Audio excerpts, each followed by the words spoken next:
So welcome to the Practical Software Engineering Practices workshops, where it's really about how software engineers work collaboratively. So I guess let's take a look at the content of this workshop. Firstly, we'll be looking at how do software engineers work together? Why do software engineers work like that? What's Git? Github and code repositories, and we're going to have interactive workshop after that one. This is going to be around a 45-minute to an hour kind of workshop. So I presume everyone has set up Git already, because we're going to be using that for the interactive workshop part. Okay. So first and foremost, how do software engineers work? Well, they use issue and ticket management systems to track their work. So an example would that be your GitHub issues and Jira.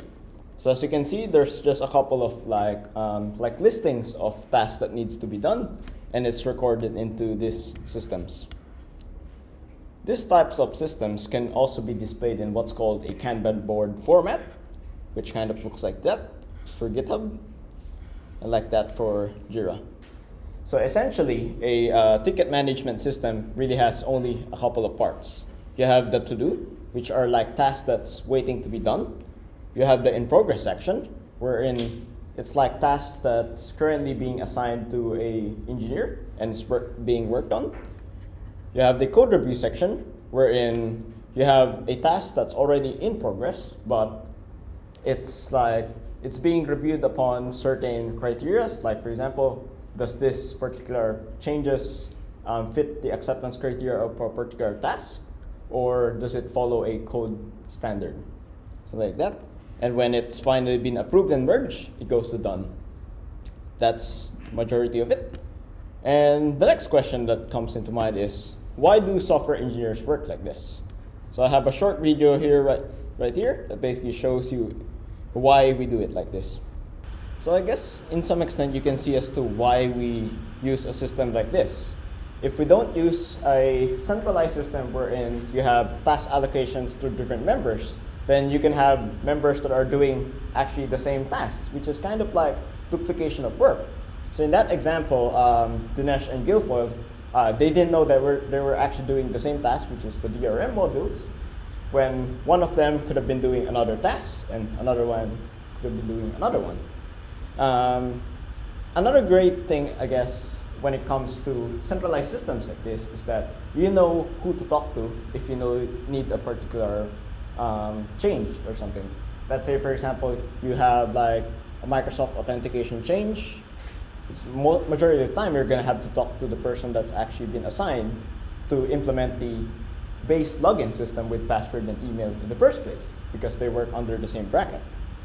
So that's an example of, in some extent, as to why we have this system, a centralized system, wherein each and everyone in the team has visibility on what's happening.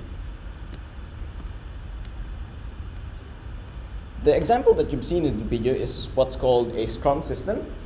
It's one of the example of agile ways of working, wherein you have a sprint. The sprint could last maybe around 2 to 4 weeks. So you have a couple of engineers that's just assigned to a particular task. You have what's called a sprint backlog, which is like a list of tasks that needs to be done. And for almost like in an actual real world environment, there's what's called a stand-up that happens every single day. It's like a 10 to 15 minute meeting for a team every single day in the morning, usually. And then after that sprint, you're going to have what's called a sprint retrospective, wherein you kind of reflect as to what happened in the sprint. And you reflect for the reasons such that you know what to improve upon and what to look out for. Okay. The next question that comes in is, what is Git? Git is one of the tools that we use in the software engineering world for collaboration. And here's a short 100-second video about it. In some extent, you can see like how it pieces together, like with a Kanban board as well. It's the fact that if each of these particular tasks refers to some form of assignment towards another engineer, then that means that this person that's working in the code base can then do what's called a branching out of a, let's say for example, a master branch to create their own version of the software. And they can create their change there, and then when it's time, they can create what's called a pull request, which is a permission to merge towards another branch.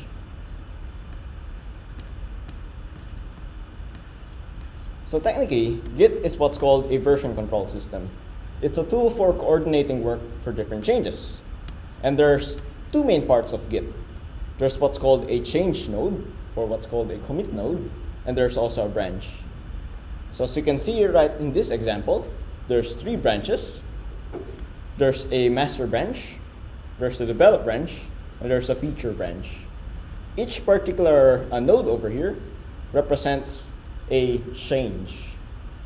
So kind of you can think of it like a checkpoint. If you ever played video games, there's always this quick save, you know. So if you think about trying to create a software, there's always this point of moment where you've created a change and you've tested it and it worked. So you create this commit, and then you can go move forward, and if you do break the software, you can always just go back in time towards that commit change. In software engineering, we always do what's called software versioning. But before that, let's take a look at the different branch that you will encounter. There's always what's called the main or master branch. This is usually a branch that's usually a representation of the code in a production environment. So let's say, for example, you've deployed the software. You always want your master branch to be reflecting what's deployed. You have what's called a development branch, which is a branch used for development, used for compiling features for a particular release. And you have what's called a feature branch. A feature branch is a feature, actually a branch that has been created to implement a particular feature, or even a branch that's created for a particular GitHub issue, which you will see later on. This is what it usually looks like. So you have your master branch right here. We branch out of there. Actually, something that's good to point out. For now, the only thing you really have to know is the feature branch, the develop branch, and master. Let's leave out release branch and hotfix for now. So you have your master branch, which is your representation of the production environment. You branch out of that, you get the develop. From the develop branch, you can do whatever you want. Let's say, for example, some breaking change that you implement. It's not going to affect the customers out there that's using your production environment. In the development branch, you can branch out of there on your own so that you can address a particular feature. So in this case, we have a particular feature that's being addressed over here. It's a major feature. You create a change, create another change, and then once you're done with it, you create what's called a pull request, permission to change, right here. When it gets approved and merged, it goes right here. And from the development branch, you can branch back to master if you're ready to release it into the public. Alright. So that's that, software versioning. Now, what's GitHub and what's code repositories? So GitHub is a place to hold code repositories. Code repositories are places where code can be stored with different versions. Does anybody have questions on that? Alright. So if nobody has questions, I guess we'll jump into the interactive workshop. So let's go towards this this GitHub repository over here. I have created this yesterday for is it like a demo or a playground practice. So let me just explain this code, or at least what we're trying to do. So we have a file called main.py. We have one function there. What it does is that it performs an operation with 2 given numbers. You have a number 1, number 2, and an operation in string. This particular example is very simplified because it's like a representation of if you're working at a real world project, then things are always going to be divided into different parts. So in this case, you have like an if statement for each operation, and then what it does is that it calls a function. Okay. And then we have another file here called operations.py. Each of this is a function that has not yet been completed, So that's that.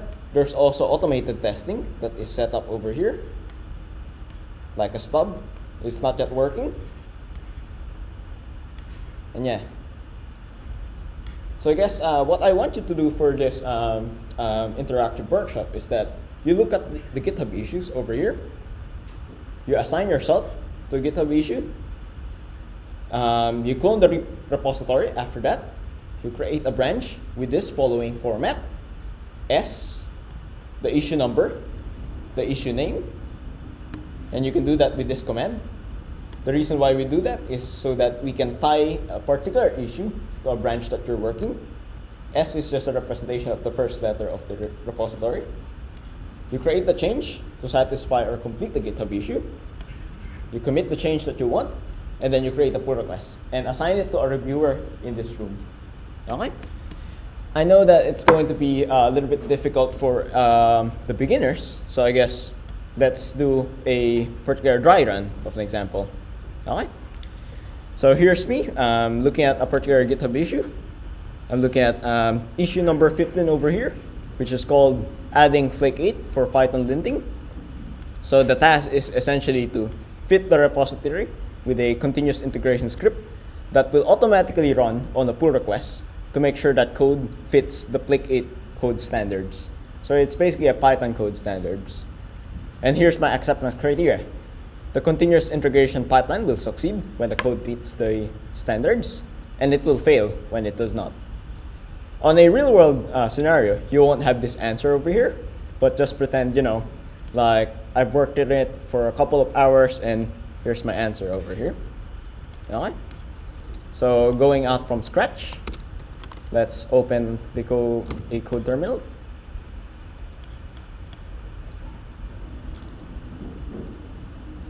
I'm gonna open a new one. Let's create a new folder.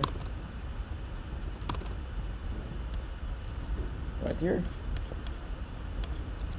And I'm going to do a git clone. I can do this multiple ways. I can do it using, if I press Command-Shift-P or Control-Shift-P, I can type git clone over here.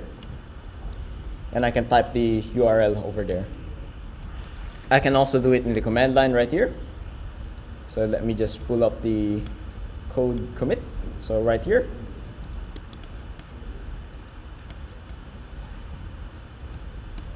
You do git clone right here. Okay. So now I have the code repository right here. I'm going to open it again, but this time I'm going to open it as my root. I'm gonna close this. So I have this. Alright, let me just close this one. Okay. Right here, I'm currently in what's called the main branch. I can create a new branch from here. I can also do it in the terminal line. This one is the most intuitive approach, if you'd like. So let me just take a look at what the name of the branch that I'm going to do. So I'm going to do it S15, flake 8, lints. Okay. So git checkout -b. What it does is that it checks me out towards a branch that I will be creating.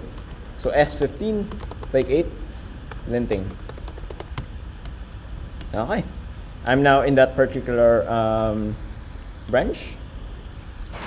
So from here, I can create a change that I wish. Okay. So the change that I wish to do is somewhere around the YAML file right here. Currently, you don't have to understand what this is. You just have to know that I'm creating a change somewhere. Okay. So here's my change, and the blue represents what I've changed. Here is basically the what it looks like. Currently, I'm not really tasked to remove this one, so let's just go back in a second. Let's just copy this one.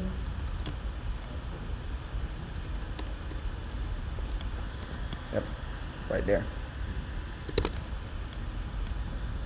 Oops. Oh, like that. I review my change. All right, all good to go. I can create my commit message over there. I can also do it like hit. So if I didn't do it in the Visual Studio, I have to do this git add right here. It basically moves my change right there in the staging environment. Okay. I could do a git commit change, added flake 8 job. Okay. And then I do a git push. Okay. It said git, there's no upstream, so let me just try to do this. Yep. So now what I did is that I did a couple of things. I branched out, I created the change, and I pushed the change. So you're going to see it over here. There's going to be a new branch called S15, which is the change that I did. If I go towards that one, you're going to see that there's a new change right here. Okay. Now, once I've done that, I already have a branch. I've already had the change. I can create what's called a pull request right over here. I can select the change that I want, the branch, and it looks right over here. Okay. Said here that I just added a new line. Alright, looks like I'm not logged in. So let me just log in. Actually, I'm logged in on Firefox. So let me just go there.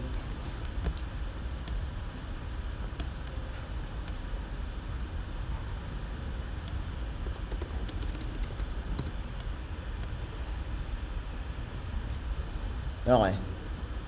I go to pull request. It said here, this branch had recently been pushed. Comparing the pull request. I name my branch properly, at least the title. This title will be reviewed by another person. So let me just do this. S15 added flake 8 linting.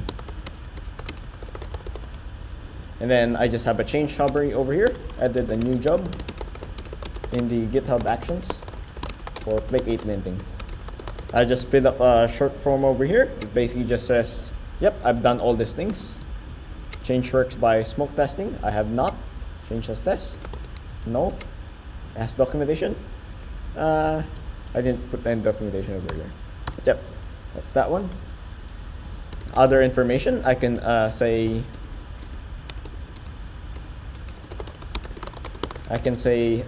this is going to close issue number 15.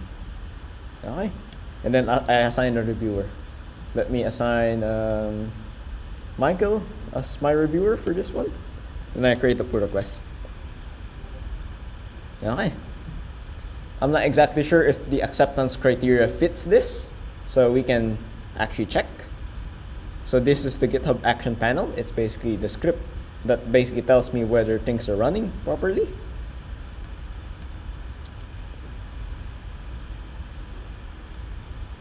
Yep, looks like things are not working properly. At least it does not fit the standards at which. So if you take a look at that one, there's a couple of things that's erroring out. So it's basically saying this importing has not been used, and things like those. So let's just go back towards that one. The question is, does my code fit the standards of flake 8? So let's take a test main.py. Looks like I'm not using this one, which is like, it is correct. I shouldn't be importing functions that I'm not using. For now, I'll just comment it out. This one as well. What else did it complain? Let's take a look. So it complained with my port imports right there. It complained with my imports over on operations.py. Actually, this one's the imports. This one are just my blank lines. I shouldn't be having blank lines that's just right there. So let's go with test operations. I press command save or even just format document. So you can see here, when I did my auto formatter, it basically added a space right there. Try it over here as well.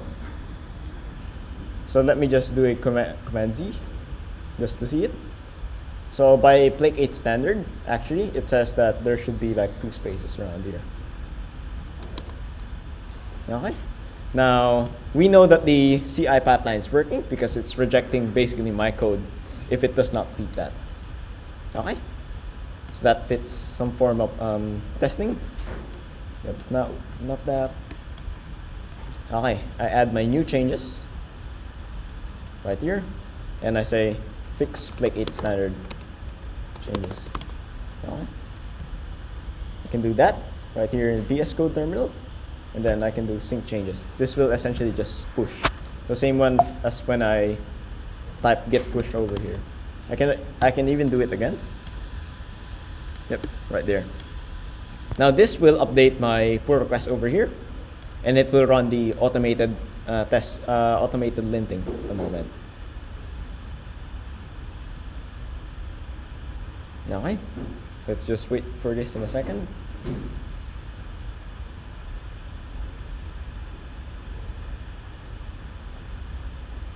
Okay, looks like it's about right. And then I have a green check over here. I can say I've smoke tested it because as you've seen, it used to be that it didn't pass. I created the proper change, things like those. If I'm going to be doing a code review at this particular pull request, so you've asked somebody to review your code, it kind of looks like this. So you can comment around, hey, this particular one is good, or something like that. Say, yep, looks good. You can even just say, yes, this is not needed, or something like that. As you can see here, I am doing installation of Flake 8 Django, but this is actually not a Django code base. This is just a Python code base. So this is actually an unnecessary change. Add that one. Yep. Looks about right. And then I can say request change or something like that. But currently I can't do that because I'm the owner of this pull request.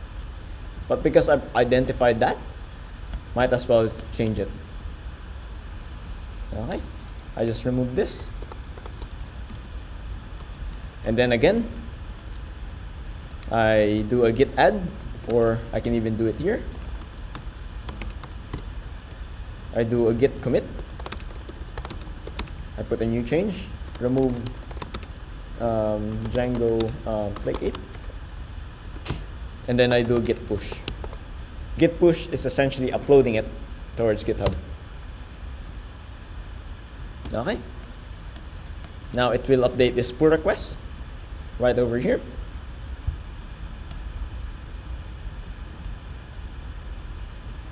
Also, something I forgot to do. Whenever you're doing a review like that, you have to make sure that you submit the review so that anybody else can see that. Okay. This one has been is now updated because I've updated that change. Yep, and I've resolved this one as well. Alright. Now we're just waiting a little, and I just need an approval. As you can see here, I can't technically merge it unless I really want to. Michael, can I get an approval on this PR?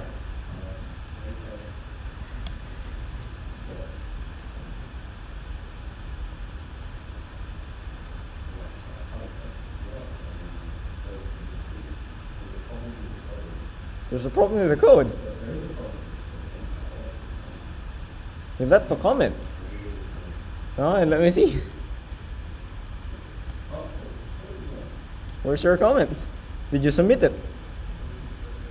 You have to submit the review.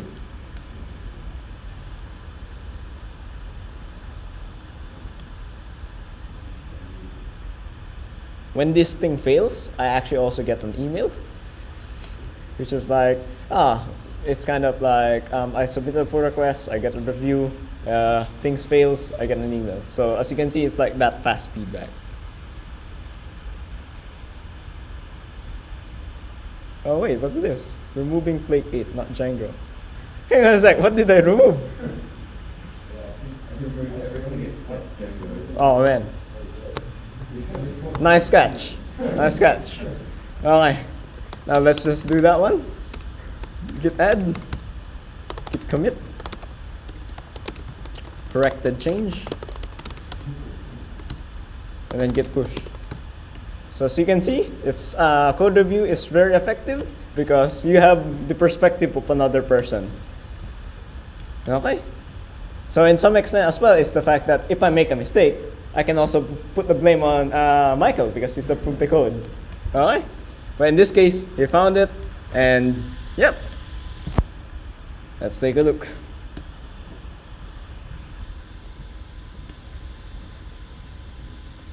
Yep, looks good.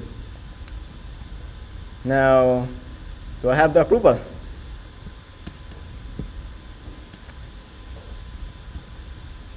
I'm just waiting on Michael's approval. All good, Michael? Yeah.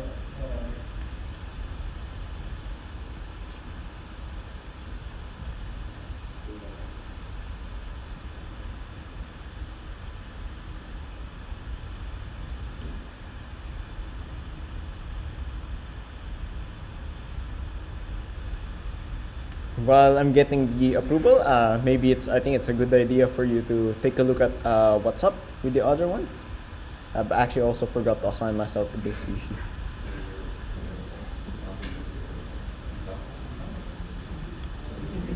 So yeah, guys, you can start assigning yourself in the issue, and we'll take a look. Okay.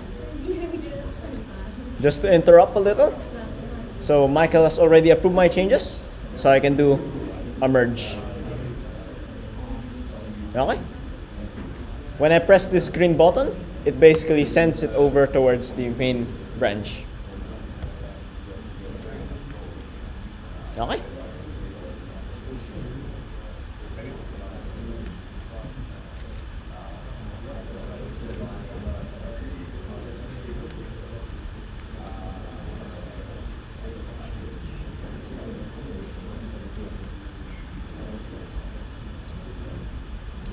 Something that I forgot to mention, on top of the issue panels, there's also the Kanban board right here.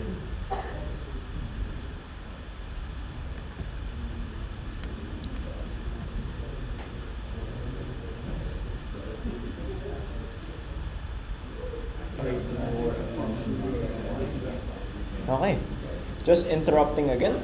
I'm not sure who's AUS. Who's that? Because there's a very good example of this one. It's called a merge conflict. So let's take a look at this example. So a merge conflict happens when a particular line change has been done in multiple different branches. So in this case, like around line 21 and line 46, they're trying to compete at some certain place in the code base. So we can see here that roughly it's like almost like both change actually has to come in main. So to be able to resolve this is what you have to do. So firstly, whoever that one is, I'm going to resolve it for you just to keep things simple. So firstly, I have to go to my VS Code terminal. I have to go to S16. Firstly, I have to do git pull. Or git fetch, I think. I have to go to S16, which is trying to add this change. I do a git merge from main. Actually, sorry, I forgot the, let me just reset to main. I'm on S16. I'm going to merge main towards that branch. And I can resolve my conflict. I can resolve my conflict over here. I can also resolve the conflict over in the VS Code terminal. I think this is the right one. Not sure why it's not working. But let's just go back here. So these are changes. This is the current change in main branch. This is the current change in S16. As you know, both actually has to go. So I click this one. Basically it represents that. I do this. Now also the another change is over there. Okay. Now I save this merge conflict and I basically commit it and I push. So this one will resolve the merge conflict over that. Wrong browser. It's right here. Okay. You're going to see that I pushed something over there, and it basically corrected the merge conflict. Okay. You can continue.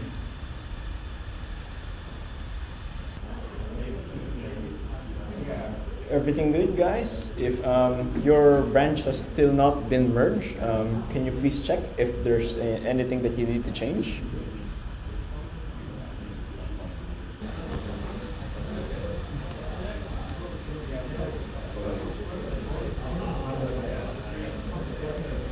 Okay. I think we'll stop it up there, guys. If you want feedback on the PR, just see me after. But essentially, this is what we currently have in the main branch. So we have this a couple of commit. As you can see here, every single commit over here is referenced to a particular pull request, and each pull request is referenced to an issue number. You're going to see if I go to main.py, this is that one. We go to operations.py. It currently looks like this. So it's looking actually pretty good. This one is completed. There's only one, the test main, I think. This one is not being completed, but that's all right. I think I might have forgotten to create the issue number right there. And this one is currently in the test operation. I think that workshop was very cool, and you've learned a lot in that one, especially on how to assign yourself an issue number, create a change, and also seek for reviews and merging on the main code base. Okay, that's the end of this workshop.